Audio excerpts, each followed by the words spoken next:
La paz de Cristo para todos en el nombre de Jesús. Saludando también a todas las personas que están frente a su pantalla, que siguen esta transmisión. Gloria a Dios, que tienen ese bonito sentir, amén, de alimentarse de la palabra de nuestro Dios. Vamos a leer la escritura, carta a los Romanos. Gloria al Señor Jesús, capítulo número 2. Amén. Romanos capítulo número 2, verso 21. Bendito el nombre del Señor Jesús. Quiero leer solamente la mitad del texto. Y la primera parte de esa mitad es una afirmación. Y la segunda es una pregunta. Bendito el nombre de Jesús. Y dice así: tú pues que enseñas a otro, ¿no te enseñas a ti mismo? Oremos, que el Señor Jesús hable a nuestra vida. Padre celestial, te adoramos y glorificamos tu nombre. Ayúdanos, oh Dios, conforme a tu propósito, a tu voluntad, y dame la palabra que esta iglesia necesita, oh Señor. Mira la necesidad de cada hermano, de cada familia, de cada hogar, de cada persona, Señor Jesucristo. Conforme a esa necesidad y conforme a tu voluntad y a tu propósito, Señor Jesús, ayúdame. Dame la palabra, inspírame, Señor, oh Dios del cielo. Gracias, Jesús. Amén y amén. Gloria al Señor. Siéntense, por favor, hermanos. Enseñando a Cristo en mi hogar. Amén. Es el tema que tenemos para esta hora.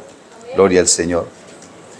Enseñando a Cristo en nuestro hogar.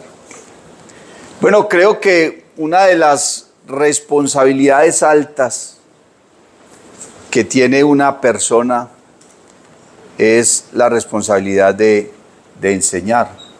Amén. El que enseña tiene una responsabilidad supremamente alta, porque lo que enseñe, si es que la persona le aprende, porque eso es otra cosa. Uno puede enseñar muy bonito, pero el que está ahí puede que no esté aprendiendo, ¿cierto? Pero el que está en esa responsabilidad de enseñar está marcando una huella profunda en la vida de la persona que supuestamente está siendo instruida. Amén. Lo que nosotros le enseñemos a esa persona o a esas personas los seguirá por toda la vida. Amén. Y eso se quedará en el corazón. Y quizás las personas a veces olvidan quién les enseñó, pero difícilmente olvidarán la enseñanza. Amén. Yo no recuerdo bien quién fue la persona que me enseñó a sumar, pero a mí no se me ha olvidado sumar. ¿Cierto? Bueno, más o menos. Uno no recuerda bien quién fue la persona que le enseñó a leer. Puede que usted lo recuerde, usted tenga una mente muy privilegiada y tenga certeza de quién fue la persona que le enseñó a leer. Si me apagas más bien este ventilador, te agradezco. ¿Quién está por ahí? ¿Ya te lo pagaron? Ah, gracias. Pero a uno no se le olvidó leer, ¿cierto? A uno no se le ha olvidado leer, porque la enseñanza, la Biblia dice, goteará como lluvia. Amén. Mi enseñanza. Porque esa enseñanza y esa palabra se queda marcada en el corazón y uno se convierte en la persona que es en gran parte por lo que aprendió, por lo que le enseñaron, ¿cierto? Por la forma en que le instruyeron. Es tan profunda la enseñanza, hermanos, que uno llega a veces a una congregación y uno comienza a predicar la palabra y hay personas que llevan 40, 50 años de vida cristiana y en esa época aprendieron cosas y se les enseñaron cosas que de pronto hoy en día uno las analiza si de pronto sí estuvieron bien aprendidas o bien enseñadas, ¿cierto? Yo recuerdo que primero le enseñaban a uno que el que no había recibido el Espíritu Santo le condenaba. Eso era una enseñanza muy popular, ¿cierto? Yo no llevo tantos años en la vida cristiana, pero sí recuerdo haber escuchado enseñanzas como esa. Y entonces uno llega a una congregación y uno comienza a enseñar la doctrina realmente como dice la palabra, y hay personas que se les dificulta desaprender, porque desaprender es más difícil que aprender. Y se les metió eso en la cabeza y para ellos eso es así. Así usted les muestre por la palabra, les enseñe, los adoctrine, les explique, los vuelva a bautizar en ácido de batería, lo que usted quiera. Pero ya tienen esa enseñanza aquí, eso no se lo saca nadie, porque así lo aprendieron. Y entonces cambiarle el chip a una persona, cambiarle a la persona lo que ha aprendido, eso es supremamente complejo. Entonces, qué responsabilidad tan grande y qué responsabilidad tan alta tiene una persona que se da en la tarea de enseñar. Amén. De enseñar. Bendito el nombre de Jesús. Bueno, y hay cosas que uno enseña, una persona en un colegio, un profesor en un colegio enseña idiomas, enseña matemáticas, enseña sociales, enseña biología, enseña historia, enseña una cantidad de cosas, ¿cierto? Y eso no, aunque eso va a cambiar la vida de la persona porque va a tener un conocimiento y va a salir de la ignorancia, eso no quiere decir que la persona que le esté enseñando tenga una ética alta, ¿cierto? A usted le puede enseñar un profesor y el profesor puede ser alcohólico, adúltero, puede ser lo que sea y eso a usted no le importa, le está enseñando es que uno más uno es casi dos, ¿o no? Entonces usted no está preguntando cómo es la vida de esa persona, porque cuando se enseñan cosas seculares, pues bueno, listo, la persona va ahí, escucha a su profesor y no le interesa cómo es la vida de ese profesor. Pero cuando se trata de enseñar en el hogar, a la familia, a los hijos y mucho más, gracias mi hermana, cuando se va a enseñar la palabra de Dios, ahí sí hay una diferencia. Ahí sí hay una diferencia. Bendito el nombre del Señor Jesús. Usted va a un consultorio, ante un médico y a usted ese doctor lo atendió y vuelvo y le digo, a usted le va y le viene qué clase de persona sea, cómo sea su vida. Pero si usted viene a la iglesia a escuchar a un pastor, a usted sí le preocupa qué clase de vida tiene ese pastor. Porque lo que le está enseñando no solamente tiene que ir cargado de información, sino que tiene que haber, y no se le olvide esta expresión, una autoridad moral para enseñar. Bendito el nombre del Señor Jesús. Una autoridad moral para enseñar. Bueno, y hay requisitos para poder enseñar, ¿cierto? Hay requisitos para poder enseñar. Uno de ellos, y pensaría yo que es el requisito más importante, y es el amor. Creo que una persona que no ama a su alumno, o a su hijo, o a la persona que está enseñando, pues difícilmente podrá enseñarle, a no ser de que estés dándole un curso de conducción, que duró 15 días y si te vi no me acuerdo, ¿cierto? Pero un profesor debe amar a sus alumnos. Un pastor debe amar a su congregación. Un evangelista debe amar las almas. Un padre. ¿Qué dice? Ustedes saben mucho más. Un padre debe. Y ese debe tiene una trascendencia grande. Yo diría que tiene. Hay gente que dice, no, pastor, uno en la vida lo único que tiene que hacer es morirse.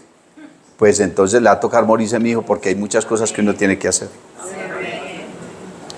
Gústele o no le guste. No trabaje y verá. ¿Cierto? A ver quién le va a llevar el mercado, quién le va a pagar los servicios, quién le va a pagar el arriendo. No trabaje y verá, ¿cierto? Bendito el nombre del Señor. Y así hay muchas cosas que uno realmente en la vida tiene que hacerse, tiene que darse a la tarea, tiene que preocuparse por ella. Así que una persona que tenga una familia, si no la ama, no hay nada. Una persona que tenga una familia y no la ame.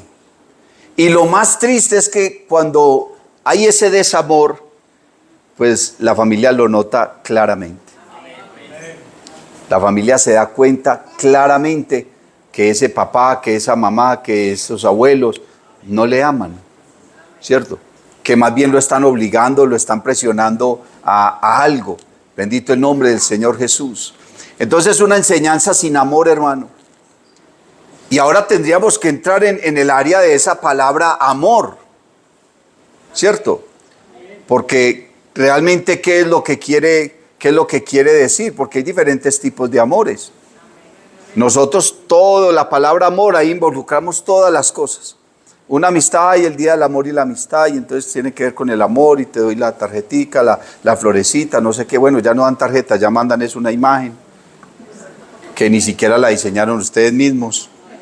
Lo que quién sabe de dónde la sacaron y la mandan a uno. Feliz sábado, feliz domingo. ¿Y desde dónde sacarían eso? Cuando nosotros éramos novios con mi esposa, eso cada mes era una escarapela. ¿Ustedes recuerdan de las escarapelas? Uno se daba la tarea de ir allá, hermano, a la tiendecita de variedades y encontraba una vitrina con un cerro de escarapelas y eso daba vuelta y uno una por una. Uno le sacaba 1 o 2 horas para escoger una escarapela, llenarla, firmarla, llevársela o mandarse. Ya no, ya eso por WhatsApp se sacan una fotico no sabe de dónde y pum, la mandaron y ya. Pues hasta el romance se perdió, hermano. Cierto, ya no se enamora como antes. Ya no se enamora como a primero, si era. Pero la persona que realmente ama tiene que sacar tiempo. Tiene que preocuparse. Tiene que considerar la situación del otro. Ponerse en sus zapatos, ponerse en su lugar. Analizar sus condiciones. Y saber que cada miembro de la familia es totalmente diferente.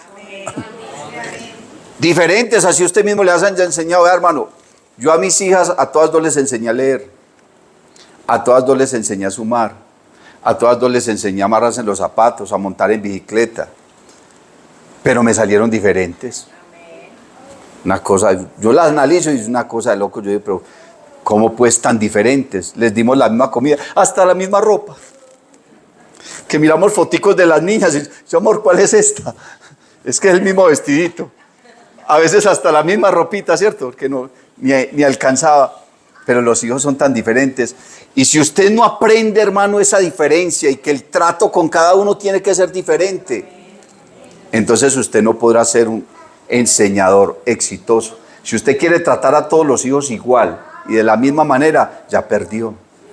Porque son diferentes, hermano. Mi hija mayor llegaba del colegio con un examen, 9,5 y llegaba llorando. Y la menor llegaba con un examen, 6 y llegaba haciendo fiesta. Papi, lo gané. Y la otra, ay, vea, porque me robaron ese .5 y ya llorando. Tan diferentes los hijos. Entonces uno se da cuenta, hermano, que a medida que va avanzando el tiempo, uno los tiene que tratar diferente y considerarlos diferentes y saber que realmente piensan diferente y que perciben diferente. Bendito el nombre de Jesús. Estaba analizando, hermanos, esto de la enseñanza en la familia, y que esto tiene unos antecedentes en la palabra de Dios, porque en la antigüedad, por allá, en los tiempos de Abraham, en los tiempos de Moisés, bueno, seguramente con el tiempo se fueron formando lugares de educación para criar a las personas, para enseñarles muchas cosas, pero el padre de familia era el patriarca, era el papá, era el maestro, era el guía, era el sacerdote.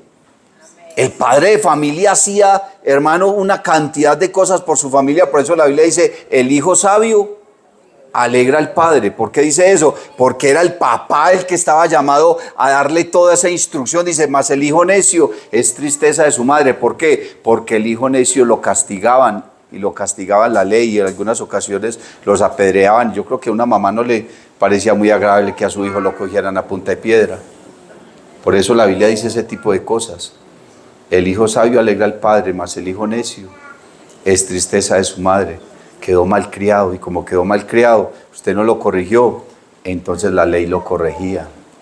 Si usted no enseña bien a su hijo, es muy posible que la sociedad sí trate de corregirlo, y no lo hará con el mismo amor que usted.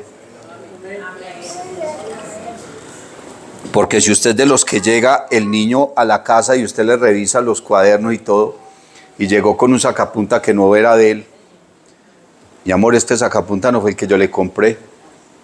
Ay, mami, no, es que me lo encontré. Bueno, el día que le llegue con una moto también le va a decir que se lo encontró. ¿Sí me hago entender, hermano? Usted dirá, no, pero es que un sacapunta. Y ese sacapunta puede llevarlo a otra cosa. Más bien coja el sacapunta y váyase para el colegio y dígale, profe, vea, mi niño se encontró este sacapunta. Mi amor, vea, esto no es suyo, si usted lo haya encontrado, dígale a la profesora a ver de quién es, porque algún niño se le perdió, y seguramente a ese niño lo castigaron en la casa porque llegó sin el sacapunta. Y tú te lo vas a guardar para ti. No es una enseñanza diferente que decirle, ah, no, mi amor, tan de buenas tú, ay, qué bueno, ese otro sacapunta tan malito que yo lo compré de plástico, y y usted le celebra eso. Entonces, después del sacapunta, ¿qué será? Y eso otro después, ¿qué será? Y a lo último, ¿en qué se convierte el niño? En el Antiguo Testamento el padre de familia lo era todo. Abraham era el patriarca, era el profesor, era todo eso. Y por eso es que Dios, cuando llamó a Jacob, se le presentó de esa manera y le dijo, Jacob, yo soy Jehová, el Dios de tu padre Abraham. ¿Cómo era el concepto que Jacob tenía de su padre Abraham? Que se alegró. Tú eres el Dios de mi padre. Tú estarás conmigo, así como has estado con mi padre. Me vas a guardar, me vas a bendecir, me vas a ayudar. Estarás conmigo así como lo estuviste. Entonces mi vida es tuya, y de todo lo recibido de tu mano te daré. Hizo un pacto con Dios. ¿Por qué? Porque le pareció buen negocio ser un siervo de el mismo Dios de su padre Abraham. Porque todo depende, hermano, en lo que nosotros estemos reflejando. Estamos hablando entonces de la enseñanza. Y la primera condición de la enseñanza entonces es el amor. Pero existe una segunda condición. Alabanzas al nombre de Jesús. Y el segundo nivel de la enseñanza es el ejemplo. Y todavía no estamos hablando de la enseñanza de Cristo, estamos hablando de la enseñanza. Porque hay personas, hermano, que no son cristianos, o por lo menos creyentes al Evangelio, y han enseñado bien a sus hijos. Las personas que uno llama buena gente, ¿cierto? Uy, qué tan buena gente esas personas.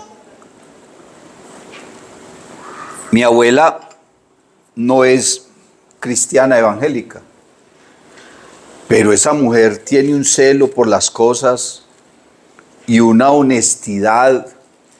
Vaya, dígale una mentira y que se dé cuenta. Eso sí, ella no se la dice a usted.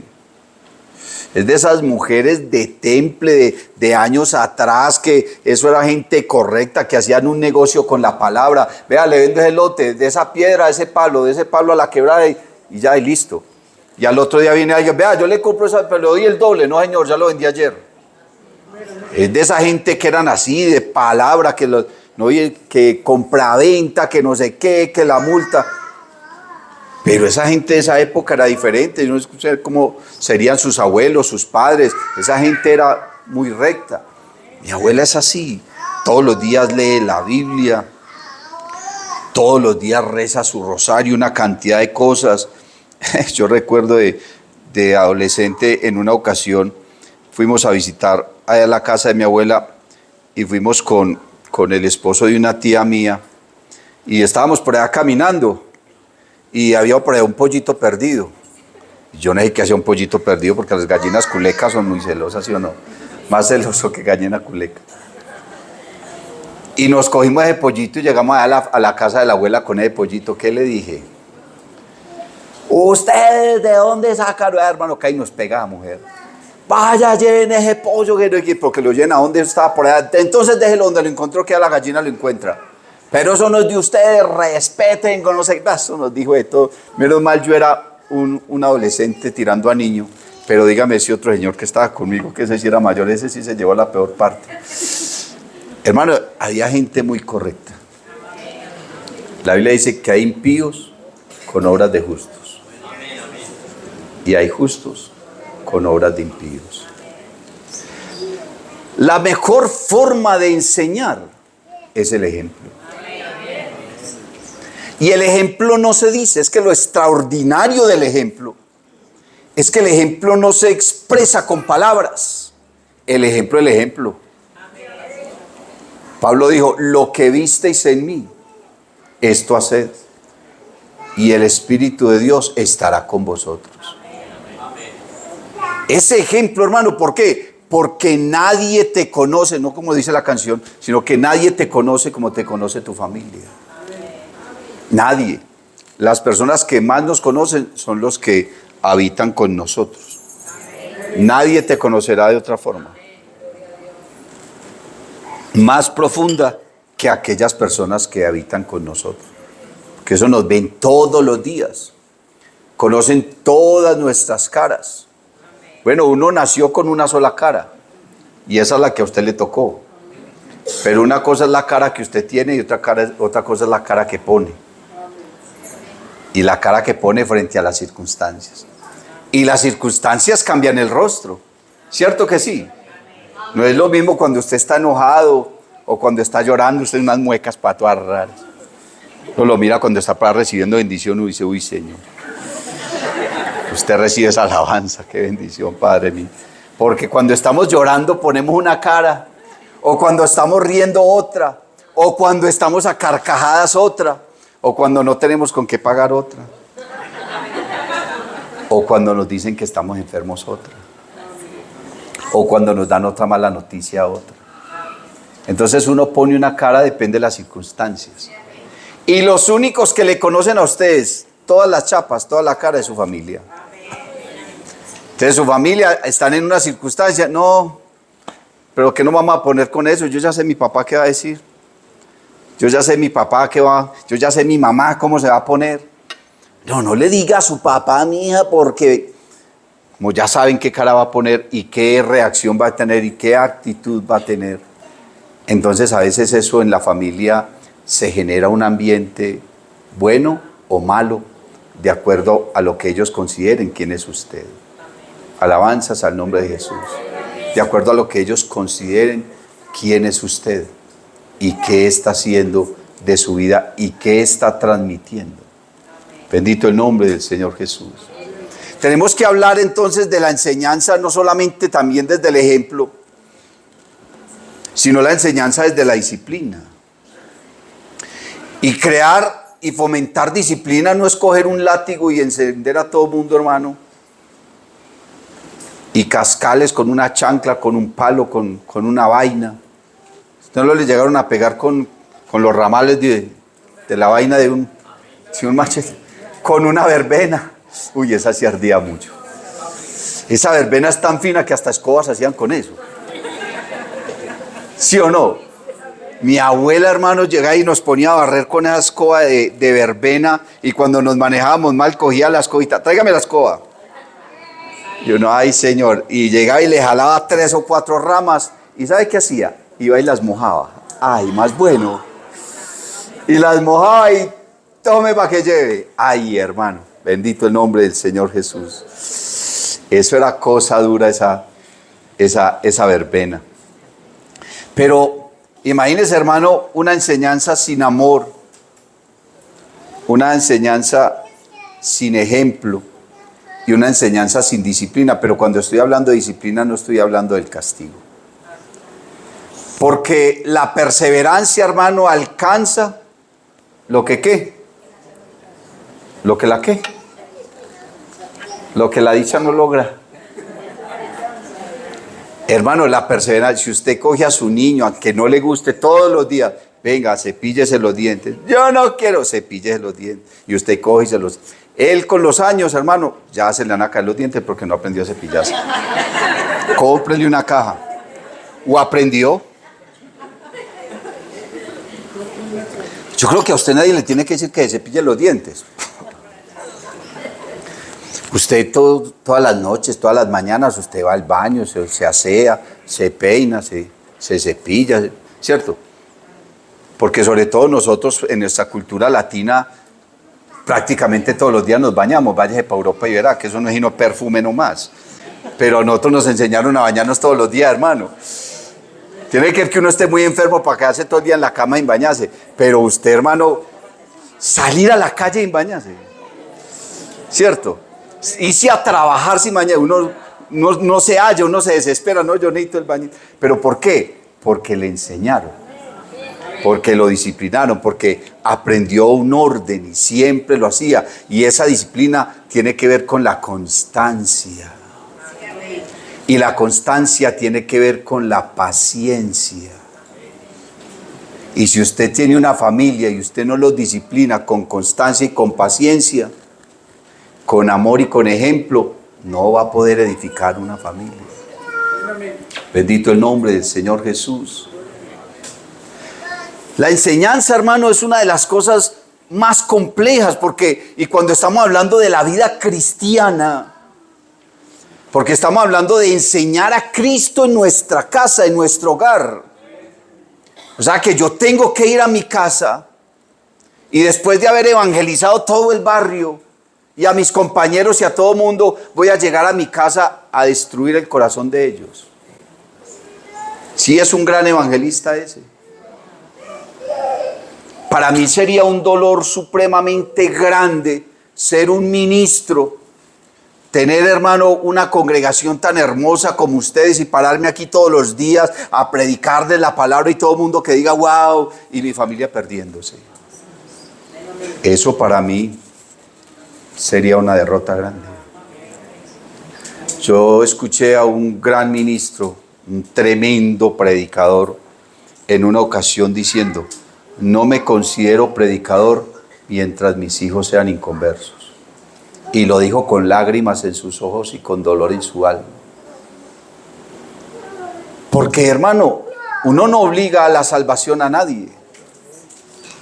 Pero depende en gran manera, aunque de todas maneras es subjetivo, podemos decirlo. Depende en gran manera de qué clase de cristiano eres tú para que tu familia crea o no en Cristo. Para que tu familia crea o no en Cristo. Porque yo no puedo, hermano, llevar a Cristo a mi casa, invitar a Cristo a mi casa, si primero no está en mi corazón. Y que Cristo esté en mi corazón no significa que yo pase 2 o 3 horas orando. Porque conozco gente que ora demasiado y su vida no es ejemplar. Y se justifica, no, es que yo oro y tal cosa, y Dios a mí sí me oye. ¿Cómo que a usted sí? O sea que a los demás no nos oye. No es sino Dios tuyo nomás, pues. Y su familia maltratada, ¿cierto? Siendo desconsiderado. A veces somos más generosos con la gente de afuera que con la misma familia. Llegamos a la iglesia, hermano, y bueno, y repartimos, y yo doy esto, una cosa, venga, yo invito a todos, pida usted y lo que quiera, hermano, y llega a la casa y le piden por un cuaderno y es un problema, ¿cierto? La esposa le pide para la leche y le deja un pedacito de bocadillo. No podemos ser así, hermano, porque entonces quiere decir que no estamos amando a esas personas que queremos instruir. Si yo no tengo a Cristo en mi corazón, ¿cómo voy a esperar a que mi familia realmente lo tenga? Si Cristo no ha moldeado mi vida como debe ser moldeada, ¿cómo espero yo que mis hijos y mi familia se comporten cristianamente? Porque todo depende, hermano, de qué forma estoy llevando yo a Cristo a mi casa. Si usted llega, hermano, a su casa después del culto y ahí están sus hijos inconversos, hay unas personas inconversas, y usted llega hablando mal de la gente de la iglesia, llega hablando mal del pastor, criticando, renegando, quejándose, entonces esa gente, ¿cuándo se va a convertir al evangelio? Esa gente, ¿cuándo van a conocer al Señor? No, que vamos a ir nosotros a esa iglesia, vea, eso allá, hermanos chismosos, que no sé qué, y nos tienen en unos conceptos, hermano, que realmente no merece la iglesia ese concepto. Pero es usted mismo el que ha llevado ese concepto a su casa.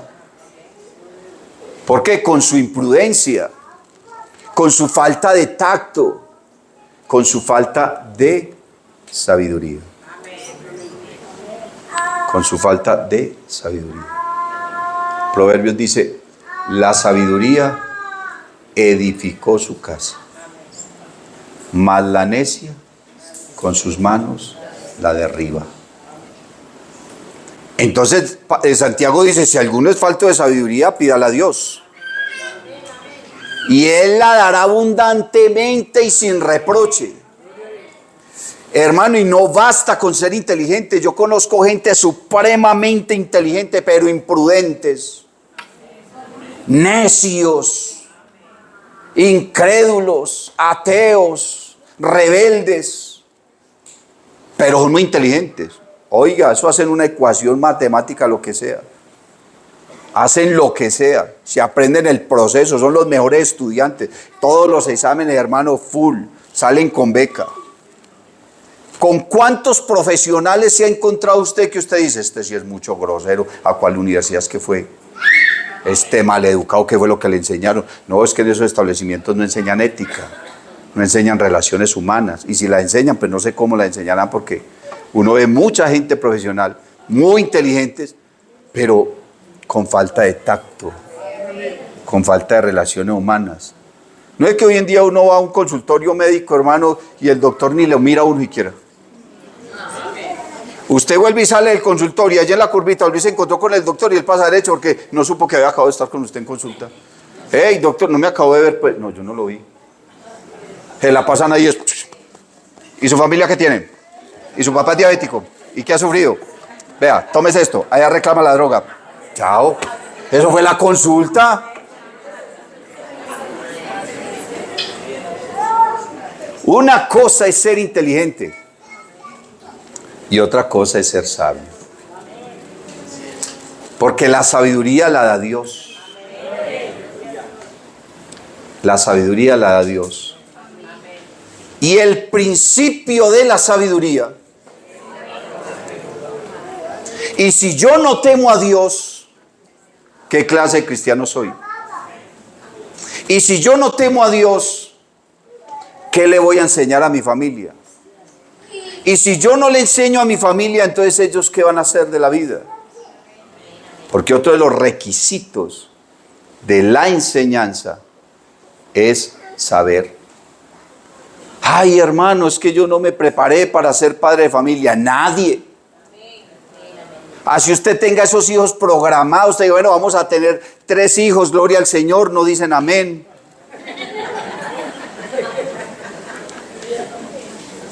Pero así usted los tenga programados, inclusive hasta con fecha. Nadie está preparado para tener un hijo. Porque no existe una norma, no existe un manual, no existen unas instrucciones que le diga, vea, haga esto, esto y esto, y su hijo será presidente de Estados Unidos. Y uno, y como cosa dura que este chino tan duro, más terco que yo, y vaya a ser, no, porque es tan diferente. Pero ahí es donde usted como padre debe postrarse delante de Dios y decirle, Señor, deme sabiduría. Porque a veces nosotros en el afán de educar bien a nuestros hijos antes los destruimos. Porque creemos que educarlos bien es que tienen que hacer lo que yo les digo y si no. Y resulta que puede que no. Y no me alces la voz y no me contestes. Y si no le contestan, ¿usted cómo va a saber qué argumento tiene? O qué forma de pensar tiene. O como le decía una cuñada mía a mi sobrinita, devolvete esa lagrimita, te la tenés que devolver. Y la niña, ¿cómo hace Pablo? ¿Cierto? La niña llorando porque le cascó. Y entonces cuando uno le cascan, uno queda... y no hagas así. Y uno después de que le cascaron y está llorando, ¿cómo no suspira, hermano? Si eso es natural. Le están exigiendo algo inhumano. ¿Cierto? Algo que no va a favor o más bien va en contra de la naturaleza. Bendito el nombre del Señor. Por eso usted no puede, hermano, no debe castigar con ira. Si usted está enojado, vaya, dé una vueltecita, relájese, tranquilícese. Y cuando venga, bueno, hijo, ¿qué fue lo que pasó? Y ya determinar el castigo. Pero ese castigo, hermano, de cogerlos a palo, a rejo, pues yo no sé. No sé qué tan cucho pueda estar yo, pero no tuve necesidad de hacer eso. Si a mis hijas les pegué 2 veces fue mucho. Pero de resto, la que pegaba era otra.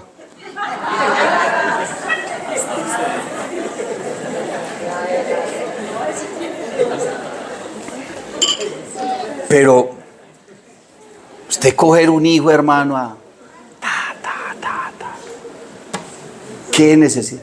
Sabe que ese pelado se amarga, se llena de ira, con más ganas hace lo que no debe hacer. Antes con más ganas le contraría, deja de amarlo a usted. Antes sabe que es por eso debajo de la cama, cuando era que muere este viejo. Dígame, se cree muy sanito. ¿Usted cuántas veces en su adolescencia pensó eso? Ay, no dicen amén, pero no les da ni vergüenza. ¿Cuántos de nosotros deseamos que el papá o la mamá se muriera en algún momento? Eso le pasa por la mente a todos los muchachos, sobre todo después de una cascada bien brava. Ahí es donde uno más piensa ese tipo de cosas. ¿Sí o no? ¿Qué se gana usted con coger una persona de esas, hermano, a darle? Vea, ni siquiera un animalito. Porque más terco que un animal, hermano. Y usted coge un animalito y con amor lo enseña, el perrito aprende, el gatico aprende. Yo tengo una vecina que le enseñó a un gato a hacer chichi en un sanitario. Así usted no me crea. Así mi esposa no diga amén, que le oyó.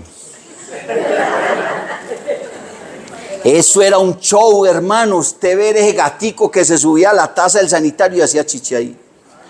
¿Cómo hizo esa mujer? Yo no sé, pero lo hizo. Y a nosotros nos da lidia a enseñarle a un niño a que haga chichi en él. Porque muchos hasta les da miedo la vacinilla. ¿Cierto? ¿A usted le dio miedo la vacinilla? Yo creo que a mí también. Pero donde mi abuela ni siquiera había vacinilla, eso era una letrina. Qué cosa tan horrible. Usted coger, hermano, a esa persona y enseñarle con amor, con paciencia, con ejemplo. Pero dice también con conocimiento. Nadie nació, hermano, o nadie tiene a sus hijos ya sabiendo qué va a hacer con ellos. No, pero usted por lo menos puede instruirse. Medite en la palabra de Dios, lea, indague, estudie, escudriñe qué puede hacer, pregunte, hermano, pero uno no puede llegar a enseñar lo que no sabe. Y sobre todo, hermano, uno tiene que enseñar con autoridad moral. ¿Cómo me voy a parar yo aquí a decirle a ustedes cómo criar un hijo si yo no tengo hijos? Me vino un soltero aquí dando una conferencia de familia. ¿Qué le pasa? Puede hablar muy bonito, pero difícilmente le creo. Difícilmente le creo. ¿Sabe usted, hermano, que uno de los requisitos para ser juez de familia es tener familia? Una persona soltera o que no tenga familia no puede ser un juez de la República, no puede ser un juez de familia. ¿Por qué? Porque el tener familia te lleva a ti a considerar a la persona que está en las mismas circunstancias. Entonces, si yo soy un juez de familia, hermano, y aquí viene una persona con una problemática, con un hijo, y resulta que yo tengo la misma problemática con mi hijo, Entonces, ¿qué voy a hacer? Voy a tener misericordia de esa persona. Voy a ser más objetivo a la hora de elaborar un juicio. ¿Usted por qué cree que cuáles fueron una de las razones por las cuales el Señor se hizo hombre? ¿Para qué? Para vivir lo que nosotros vivimos, para sentir lo que nosotros sentimos y de esa manera poder tener misericordia de nosotros. Dios pudo haber mandado aquí ángeles a predicar el evangelio, pero no, Él quiso que fuéramos personas llenos de defectos, de debilidades, de errores, de yerros, de equivocaciones, de una cantidad de cosas. Pero Dios quiso que fuéramos personas, porque estamos ministrando personas. Y cuando usted viene con un problema de familia y me habla a mí, muy seguro yo pasé por ahí también. Porque si bien mis hijas están en Cristo, todo el tiempo no fueron así.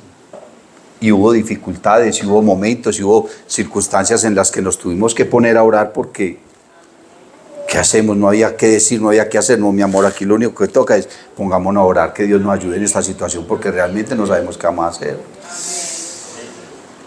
Porque hubo circunstancias que de verdad nos vimos apretados y dijimos, ¿yo qué hago aquí? Y el problema era que yo le dije a mi esposa, si no obramos con sabiduría, hacemos un daño más grande. Hacemos un daño más grande. Mi hija mayor se enamoró por ahí de un muchacho, hermano, que... Ay, hermano. Tipo por allá vuelto, nada. Yo le dije a esta muchacha que le dio a ese chino. Y llegaba a la casa y me saludaba y que, ¿qué parcero? Y yo, y este man.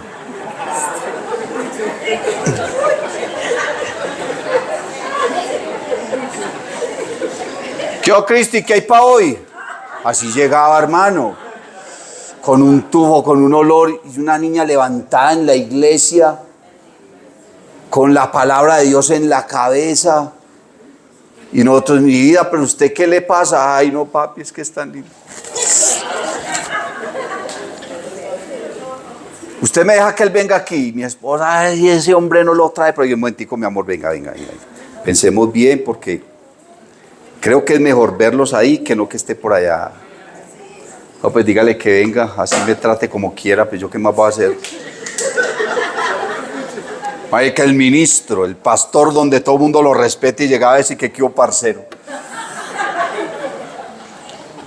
Pero para nosotros era mejor verlo ahí, saber que están ahí, que no que está por en otra parte. Y ore, hermano. Y algunas personas nos ayudaron a entrar en oración, a meternos en oración, hermano. Y llegó un momento en que, no, que el chino ese se va a ir para el ejército, alabado. Señor, hielo para... Póngalo allá de primero. Y en ese tiempo, hermano, la china se olvidó de todo, se entregó al Señor, se hizo bautizar. Y el Señor nos escuchó la oración. Pero si usted no obra con sabiduría, usted se tira en su hogar, usted se tira en su familia, usted se tira en sus hijos. Porque tenemos que tener sabiduría de Dios. Primero pedirle la dirección a Dios. Señor, ¿qué hago? Señor, muéstreme. Señor, ayúdeme. Deme prudencia. La sabiduría edificó su casa, labró sus 7 columnas, las 7 columnas de la sabiduría. Alabanzas al nombre de Jesús. Porque enseñar a Cristo demanda, hermano, una moral mucho más alta. ¿Por qué? Porque ellos están viendo al Cristo que usted tiene. Vuelvo al caso de Jacob. Dios lo llama, Dios ya había llamado a Abraham, Dios ya había llamado a Isaac, tenía que llamar a Jacob para cerrar el círculo del pueblo de Israel. Y lo que Dios hiciera en la vida de esos 3 hombres iba a marcar la diferencia en toda una nación. Porque es que para el pueblo de Israel, hermano, Abraham, Isaac y Jacob, oiga, son los derroteros de ellos. Y no solamente del pueblo de Israel, del pueblo árabe. Porque para el pueblo árabe, Abraham es su padre. Bendito el nombre del Señor. Así que la vida de esas personas iba a marcar una huella importante en 2 naciones. Imagínense.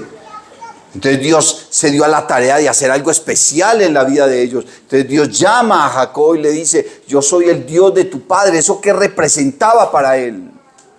Mire que cuando Dios llamó a Abraham, le dijo: Abraham, yo soy el Dios todopoderoso. ¿Por qué? Porque no tenía algo en que apoyarse, en un derrotero, en otra persona. Entonces Dios se apoyó en sí mismo. Y Abraham venía de un mundo y un pueblo pagano, idólatra, una cantidad de cosas, ¿cierto? Pero entonces Dios lo llama y le dice: yo soy el Dios todopoderoso. Le dice: anda delante de mí y sé perfecto. Porque ¿de qué te sirve a ti saber que Dios es uno? ¿De qué te sirve a ti saber que Dios se manifestó en carne? ¿De qué te sirve a ti saber que Jesucristo es Dios si tu vida no es íntegra? Estás más perdido que cualquiera de los que están perdidos en el mundo. Porque el reino de los cielos no consiste en palabras. El reino de los cielos consiste en poder de Dios. Y no es un poder en el que usted tenga que ande reprendiendo demonios por todas partes. O que ande reprendiendo a su familia, ¿no? No está reprender a un hijo en el nombre de Jesús, no, que se va a poner con las cosas. Eso ofende. Si usted viene y me dice a mí: pastor, lo reprendo en el nombre de Jesús, eso a mí me duele, porque me tiene que reprender de esa forma a mí. A un hijo no lo reprendiendo así de esa forma, no. Se refiere, hermano, no te puedo creer. Pero esto se desbarató, Pipe. Yo el que lo compro. La autoridad, hermano, ese poder de Dios, es el poder de Dios, pero obrando en mi vida. No para obrar en la vida de los demás y obligar a los demás. Pablo dijo: no me avergüenzo del evangelio, porque el evangelio es el poder de Dios para salvación. Para salvación a todo aquel que cree. ¿Y el evangelio es qué? El evangelio es sencillamente un estilo de vida. Eso es el evangelio. Es un estilo de vida basado en Cristo Jesús. Basado en la palabra de Dios. ¿Pero qué me hace a mí evangélico? Mi forma de vivir. Mi forma de hablar, mi forma de actuar, mi forma de reaccionar, mi actitud, mi comportamiento, mi hablar, mi proceder. Ese poder de Dios que está hablando ahí, hermano, es el poder que se efectúa en mi vida. ¿Para qué? Para cambiar lo que hay que cambiar. Y para cambiar las cosas que hay en mi vida, lo primero que necesito es humildad. Es la enseñanza más grande. Y nadie nace humilde. Nadie nace arrogante. El hombre nace en blanco. Y a medida que usted va creciendo en su vida, usted va aprendiendo eso. El Señor Jesucristo dijo: aprended de mí, que soy manso y humilde. O sea que la humildad hay que aprenderla. Tú llegaste al evangelio con una cantidad de ideas, de conceptos, de conjeturas, de argumentos, de comportamientos, pero el evangelio tiene que moldear tu vida, hermano. La palabra de Dios tiene que producir un efecto en ti. Y si produce un efecto glorioso en tu vida, lo tiene que hacer en tu familia. Porque yo no puedo ir hablando lo que no sé. Antes, por lo contrario, la Biblia dice: lo que sabemos, hablamos. Y de lo que hemos visto, testificamos. Entonces, yo le voy a hablar a mi familia de lo que hay en mi corazón. Pero si mi corazón está lleno de rebeldía, de ira, de enojo, de queja, de una cantidad de cosas, eso es lo que le estoy vendiendo a mi familia. Entonces, ¿cuál es el Cristo que yo voy a enseñar en mi casa? Entonces, cuando ellos vean mi vida, van a decir: si paga ser cristiano o no paga.